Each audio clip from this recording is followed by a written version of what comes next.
I looked at my daughter, the little girl who used to hold my hand crossing the street, and I said, "Sarah, the answer is no." She stared at me like I'd just slapped her. Her husband Connor, standing behind her in my Dallas living room, went pale. Then his jaw tightened. 3 weeks later, they sued me for $750,000, claiming I was mentally incompetent and a danger to myself. But when we got to court, the prosecutor asked me one question that made their entire world collapse. Before I tell you what that question was, I'd love to know where you're watching from tonight. Drop your location in the comments. And if you believe that respect matters more than money, hit that like button and subscribe to Family Vengeance Stories. I am Robert Miller. I'm 64 years old, and I spent 40 years building and running a small accounting firm in Dallas, Texas. I retired 3 years ago, about 6 months after my wife Catherine died from cancer. The house has been quiet ever since. Too quiet, if I'm being honest. So I fill the silence with small projects.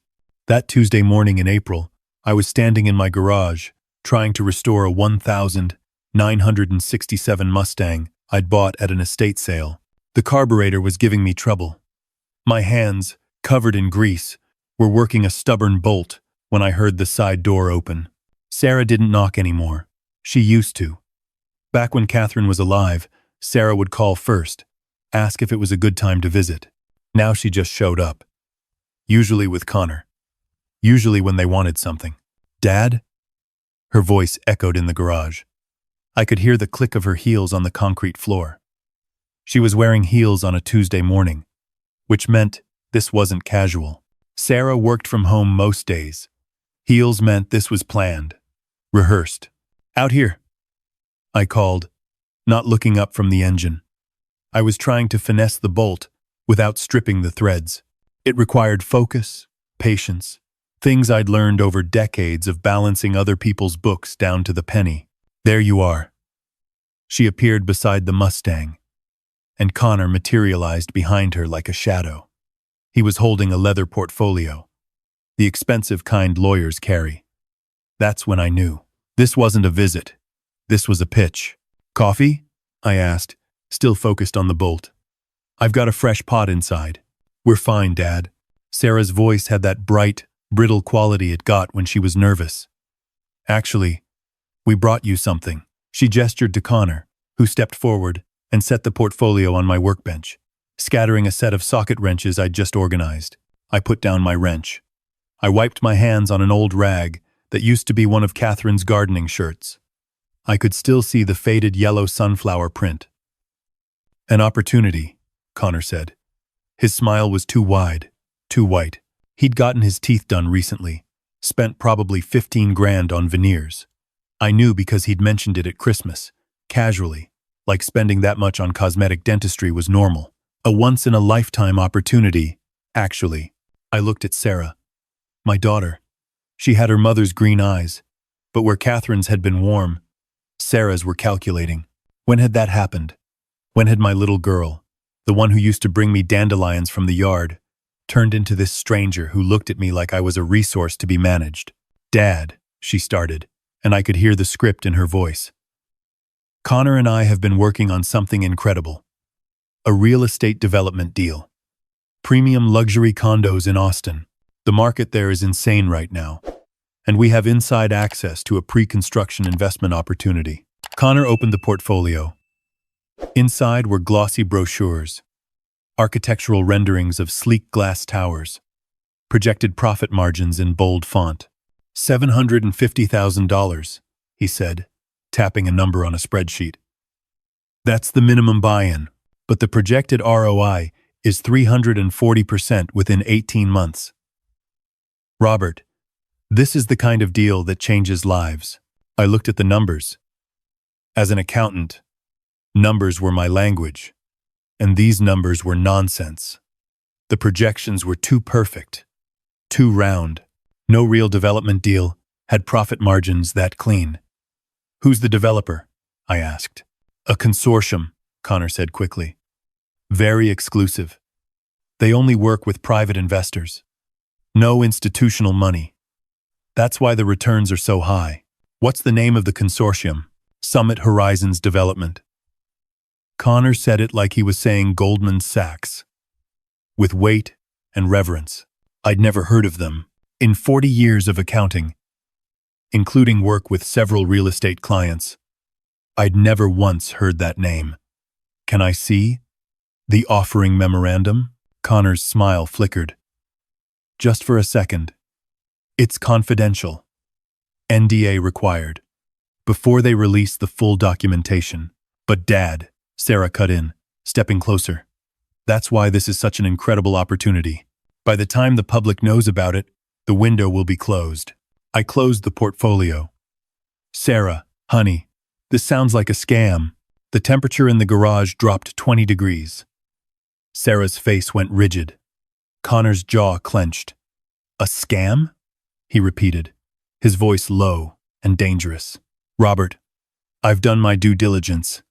I've vetted this personally. My entire network is getting in on this. We're talking about serious, successful people. Then they can invest their own money, I said evenly. I'm not interested. Sarah's eyes filled with tears. Real tears, I think. Or maybe practiced ones. With her. It was getting hard to tell. Dad, please. Just listen. We've been trying so hard. Connor's consulting business has been slow. My job cut bonuses this year. We maxed out our credit trying to keep up with everything. This is our chance to finally get ahead. To build something real. There it was. The truth. Under the polish. They were drowning in debt. The heels. The veneers. The leased BMW in my driveway. It was all smoke and mirrors.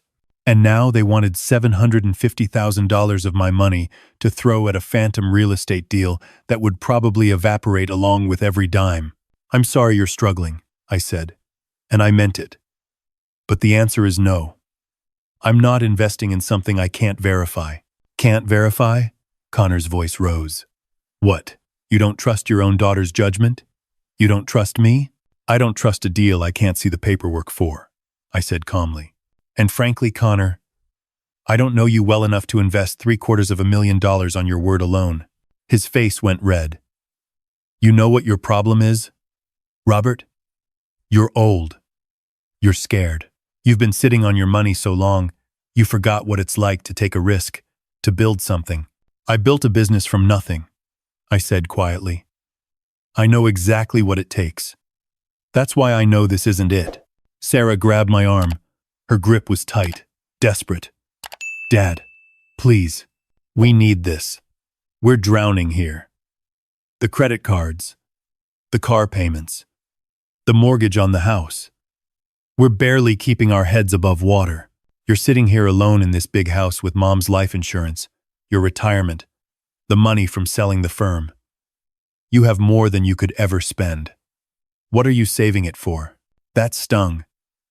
Not because it was true, but because it was so entitled, so blind to everything Catherine and I had sacrificed to build our life.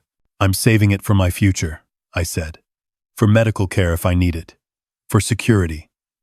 Fine. She let go of my arm like it burned her. Fine. Keep your money. Keep everything. But don't expect us to come around anymore. Don't expect to be part of our lives when you clearly don't care about our future. They left. The side door slammed so hard, a wrench fell off my workbench and clattered on the concrete. I stood there in the garage, surrounded by the smell of oil and old metal, and I felt something crack inside my chest. Not my heart. Something else. Some last illusion I'd been holding on to about who my daughter was. I went back to the carburetor. The bolt finally gave, and I pulled it free. Small victories. 3 weeks later, I was served with papers. A lawsuit. Sarah Miller Hayes and Connor Hayes versus Robert James Miller. The claim. I was mentally incompetent, suffering from dementia and paranoid delusions. I was a danger to myself. They were seeking emergency conservatorship and immediate access to my assets to protect me. I sat in my kitchen, Catherine's kitchen, with its yellow curtains and the chip in the counter where Sarah had dropped a can of soup when she was 7, and I read the filing. They'd attached a sworn statement from Connor claiming I'd forgotten his name multiple times, that I'd been found wandering the neighborhood at night, that I'd accused them of trying to poison me. All lies. Complete, documented lies. But the kicker, the thing that made my blood run cold, they'd attached a psychological evaluation from a doctor, Marcus Weinstein, a geriatric psychiatrist I'd never met, never heard of, claiming I showed significant cognitive decline, consistent with moderate dementia, and was incapable of managing complex financial decisions. I called my lawyer. Jim Peterson had handled my business contracts for 20 years. He'd retired around the same time I did, but he agreed to take the case. We met at his home office, a converted bedroom in his ranch house in Plano. "Robert," he said, reading the filing, his reading glasses sliding down his nose. "This is bad. This is really bad. If they can get even a temporary conservatorship, they'll have access to everything. Your accounts, your house, your investments. They can drain you dry before you ever get a chance to fight it. Can they actually do this?" My hands were shaking. Can they just lie and have me declared incompetent? Unfortunately, in Texas, the bar for emergency conservatorship is lower than you'd think, especially for elderly individuals. If they can show you're a danger to yourself or others, a judge can grant temporary authority pending a full hearing. He looked at me over his glasses. "Robert, I need to ask you something, and I need you to be honest. Have you been experiencing any memory issues? Any confusion? Anything they could be exaggerating?" "No." I met his eyes. "Jim, I can recite every client account I managed for the last 10 years. I can tell you the exact balance of my checking account, down to the cent. I can walk you through every line item of my tax return. I'm not confused. I'm not wandering. I'm just old and alone, and they think that makes me vulnerable." He nodded slowly. "Then we fight. But Robert, I have to warn you, this is going to get ugly. This is your daughter. If we fight this, if we expose what they're doing, there's no coming back from it. Your relationship with Sarah will be over." I thought about that. I thought about the little girl who used to sit on my lap while I explained how compound interest worked, using her piggy bank as a prop. I thought about teaching her to ride a bike, to drive a car, to balance a checkbook. I thought about Catherine's face the day Sarah was born, the way she'd whispered, "We made something perfect." But that little girl was gone. She'd been replaced by this stranger, who saw me as an ATM, who was willing to destroy my reputation, my freedom, my dignity to get her hands on money she hadn't earned. "Let's fight," I said. The hearing was scheduled for 3 weeks out.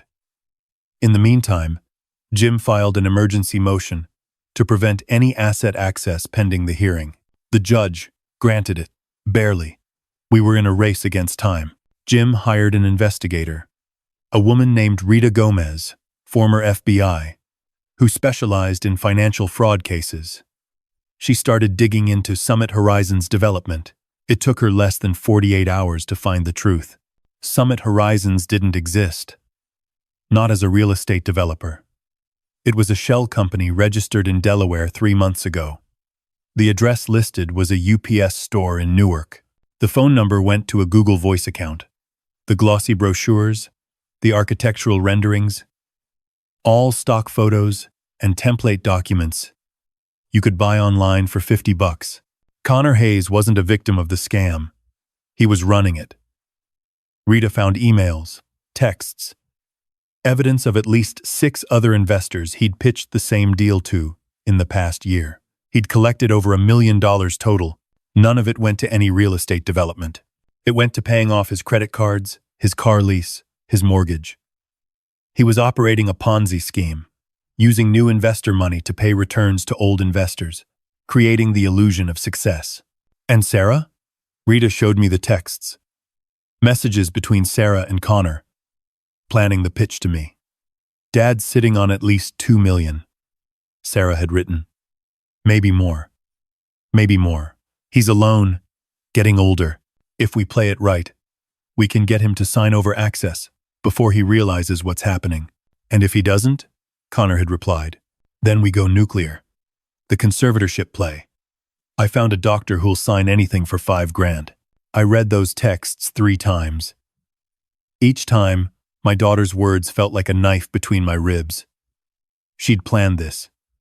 Not just the investment scam, but the backup plan. The nuclear option. Destroying my reputation, my independence, my freedom. All for money. The day of the hearing arrived. Dallas County Courthouse, Family Court Division. The courtroom was smaller than I expected. Wood paneling and fluorescent lights. Sarah and Connor sat on one side with their lawyer, a slick guy in an expensive suit who probably cost more than they could afford. They didn't look at me when I walked in. Our side of the courtroom was emptier. Just me, Jim, and Rita. But we had something they didn't. We had the truth. The judge was a woman in her 50s, named Judith Martinez.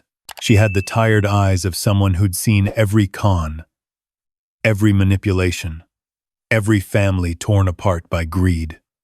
She reviewed the filings, then looked at me over her reading glasses. "Mr. Miller," she said, "these are serious allegations. Your daughter claims you're suffering from dementia, that you've been exhibiting dangerous behavior. How do you respond?" I stood up. My knees cracked. I felt every one of my 64 years. "Your Honor, I can respond in detail. But first, I'd like to address a question that I think cuts to the heart of this matter." "Go ahead," she said. "May I approach the bench?" Jim stood beside me. We walked forward. I pulled out a document from the folder Jim carried. It was my most recent tax return, prepared by me. Every number verified, every deduction documented. "Your Honor, I prepared this return myself 2 months ago. It represents income from multiple sources: pension, investment dividends, rental properties, and capital gains from the sale of my accounting firm. I can walk you through every line, every calculation, every source document. If I'm truly suffering from dementia severe enough to require conservatorship, I don't think I could do this." Judge Martinez took the return. She scanned it, her eyes moving quickly. "Counselor, do you have any response?" He fumbled with his papers. "Your Honor, financial documentation doesn't necessarily indicate—" "I'm not done," I interrupted. Jim put his hand on my shoulder, steadying me. "Your Honor, my daughter claims I've been exhibiting paranoid delusions, that I accused them of trying to poison me. That's a lie. I have security camera footage from my home, time-stamped and dated, covering every visit they've made in the past 6 months. At no point did I make any such accusations. I can provide the footage for the court's review." "We'll want to see that," Judge Martinez said. She made a note. "Additionally," I continued, "the psychological evaluation attached to their filing claims to be from Dr. Marcus Weinstein. I've never met Dr. Weinstein. I called his office. He has no record of ever evaluating me. We believe the evaluation is fabricated." The courtroom went silent.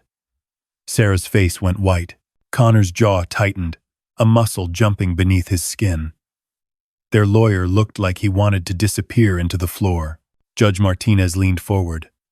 "Mr. Hayes," she addressed Connor directly, "did you or your wife arrange for Dr. Weinstein to evaluate Mr. Miller without his knowledge?"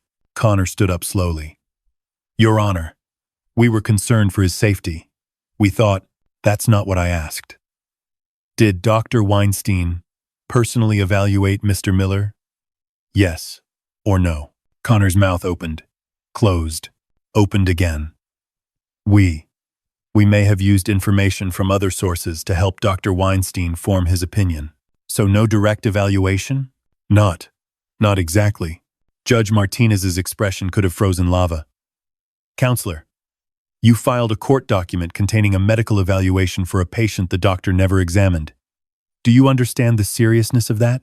Sarah's lawyer was sweating now.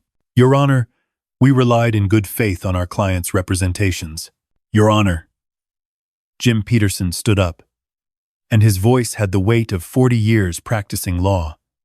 "If I may, We have additional evidence that goes beyond the fraudulent medical evaluation. He gestured to Rita, who brought forward a laptop. She set it up on the defense table, and within moments, we were projecting emails and text messages. On a screen, the bailiff rolled out. There they were. Sarah's words, Connor's responses. The whole conspiracy laid out in black and white. Planning the pitch, pricing the fake psychological evaluation. $5,000, and he'll sign anything. Discussing how to drain my accounts once they got conservatorship. We hit the retirement accounts first, before he even knows what's happening. Sarah made a sound. Not quite a gasp. Not quite a sob. She turned to Connor. Her face twisted with panic. He wouldn't look at her. He was staring at the floor, his expensive veneers hidden behind lips pressed into a thin white line. Your Honor, Jim continued. We also have evidence that Mr. Hayes has been operating a fraudulent investment scheme. Summit Horizons Development. The opportunity they tried to convince Mr. Miller to invest in doesn't exist. It's a shell company Mr. Hayes created to run a Ponzi scheme. We have evidence of at least 6 other victims who lost significant sums. We believe this conservatorship filing was a desperate attempt to access Mr. Miller's assets after he refused to participate in their fraud. Judge Martinez looked at Connor like he was something she'd scraped off her shoe. Mr. Hayes, I'm going to ask you a question, and I advise you to think very carefully before you answer. Did you create a fake investment opportunity to defraud your father-in-law? Connor didn't answer. His lawyer whispered something urgent in his ear. Connor shook his head. He stood up. And then, incredibly, he said, I want to invoke my Fifth Amendment right against self-incrimination. The courtroom erupted. Judge Martinez's gavel came down like a gunshot. Order! We will have order! She turned to Sarah. Mrs. Hayes. Same question. Were you aware of your husband's activities? Sarah was crying now. Real tears this time, streaming down her face, ruining her makeup. I didn't know, she choked out. I swear, I didn't know it was fake. Connor said it was real. That we'd make enough to pay everything off, to finally be secure. I just wanted. Her voice broke. I just wanted to not be drowning anymore. But Rita had more. She brought forward the text messages again, zooming in on specific ones. Sarah's, Mrs. Hayes, Judge Martinez said, her voice like ice. You just testified under oath that you didn't know about the fraud. But we have evidence, in your own words, discussing payment for a fraudulent medical evaluation. Do you want to revise your statement? Sarah's mouth opened and closed. No sound came out. She looked at me then, really looked at me, and I saw something in her eyes. Not remorse, not shame. Anger, cold, bitter anger, that I dared to say no. That I dared to protect what was mine. That I dared to fight back. Withdrawn, her lawyer said quickly, standing up. Your Honor, we move to withdraw this petition entirely. Denied, Judge Martinez said. We're past that point. Mr. Peterson, I assume you'll be filing a countersuit? Yes, Your Honor. For defamation, fraud, elder abuse, and emotional distress. I'd also recommend you contact the Dallas County District Attorney's Office. This matter needs criminal investigation. She turned back to Sarah and Connor. This court finds no evidence whatsoever that Mr. Robert Miller is incompetent or in need of conservatorship. Your petition is denied in its entirety. Furthermore, I'm issuing a restraining order. You are not to contact Mr. Miller. You are not to come within 500 feet of his residence, and you are not to access or attempt to access any of his financial accounts. Violation of this order will result in immediate arrest. The gavel came down. It was over. I stood up. My legs felt weak, but I stood. Jim gripped my shoulder. You did it, Robert. I watched Sarah and Connor leave the courtroom. She was still crying. He was on his phone, probably calling a criminal defense attorney. They didn't look back at me. Not once. Outside the courthouse, the Texas sun was brutal and bright. Rita walked me to my truck. "Mr. Miller," she said, "I want you to know, in 20 years of investigations, I've seen a lot of family betrayals. But what your daughter did, planning to have you declared incompetent, fabricating medical evidence, conspiring to steal everything you worked for, that's some of the coldest-blooded stuff I've seen." "How much trouble are they in?" I asked. "Criminal?" "Connor's looking at fraud charges, possibly wire fraud, if he used email or phones for the investment scam. That's federal. Sarah could face conspiracy charges, perjury, elder abuse. Civil? You could sue them for everything they have, which, from what I found, isn't much. They're about $200,000 in debt, mostly credit cards and the mortgage on a house they can't afford." I drove home in silence. The house felt different when I walked in. It still smelled like Catherine's lavender sachets in the linen closet, but it felt emptier, somehow. The pictures of Sarah on the mantle, her high school graduation, her wedding day, Christmas mornings. They looked like photos of a stranger now. The DA's office called 2 days later. They were filing charges. Connor was arrested the following week at his home. I heard through Jim that Sarah cooperated with investigators, gave them everything on Connor's investment scam in exchange for a plea deal. She'd serve probation, community service, avoid jail time. Connor wasn't so lucky. He was looking at 5 to 7 years federal time. I sold the house in Dallas. Too many ghosts. Too many memories of a daughter who didn't exist anymore. I bought a small ranch outside Fredericksburg, in the Texas Hill Country.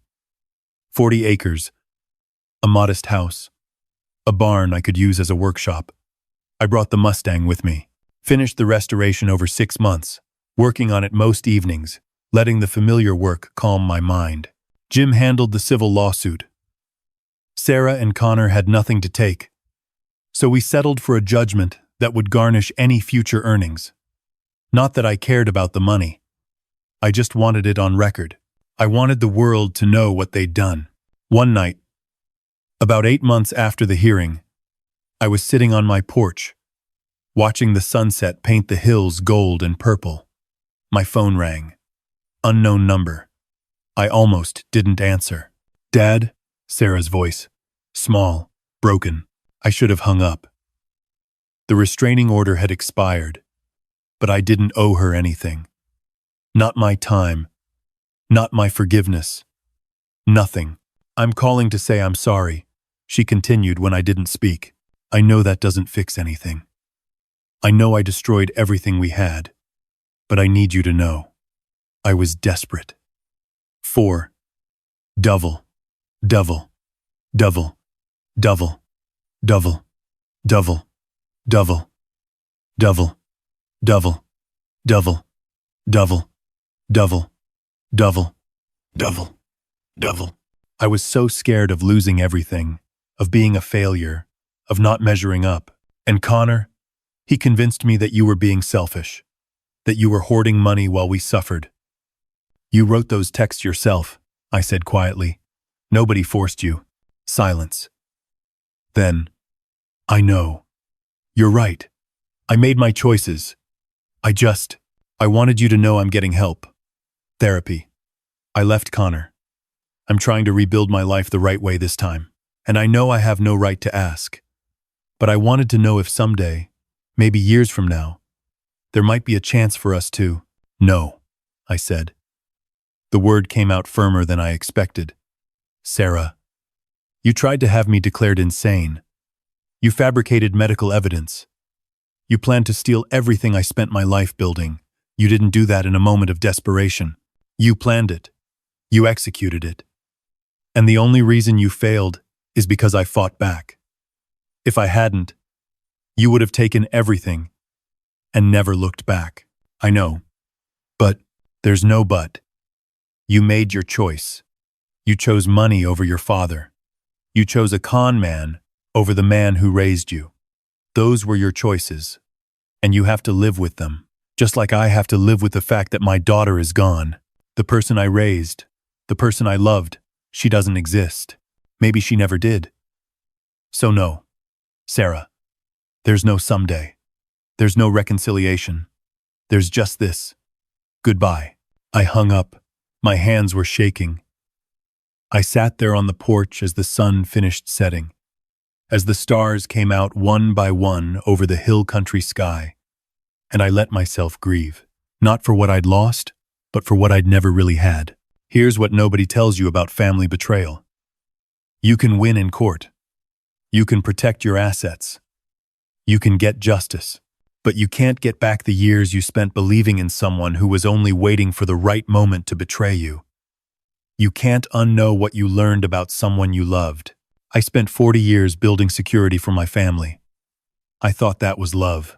I thought teaching Sarah the value of hard work, showing her that money had to be earned, that it represented time and effort and sacrifice, would make her strong. Instead, it made her resentful. She looked at what Catherine and I built and saw inheritance she was entitled to. She looked at my retirement and saw money I was hoarding from her. I was wrong about something, though. I thought hiding my full financial situation, living modestly, would protect Sarah from entitlement. But you can't protect people from themselves. Character isn't created by circumstances. It's revealed by them. Sarah's character was always there. I just didn't want to see it. The ranch is peaceful. I wake up early, work on projects in the barn, tend a small vegetable garden. Catherine and I always talked about starting. In the evenings, I sit on the porch and watch the sunset. Sometimes I think about calling Jim, seeing if he wants to drive out for a weekend of fishing. Sometimes I think about that psychological evaluation, the one Connor paid $5,000 for, declaring me incompetent. The irony is almost funny. I'm more clear-headed now than I've been in years. I know exactly who I am. I know exactly what matters. I didn't lose $750,000 to a scam. I didn't lose my freedom to a fraudulent conservatorship. I lost my daughter, but I kept my dignity. I kept my independence. Thank you, Arcuted. I kept the life Catherine and I built together, and in the end, that was worth fighting for. So, let me ask you something. When the people you love see you as nothing more than a bank account, when they're willing to destroy you to get what they want, what do? Do you give in to keep the peace, or do you stand your ground and accept the loss? I made my choice. I'd make it again. Tell me what you think in the comments below.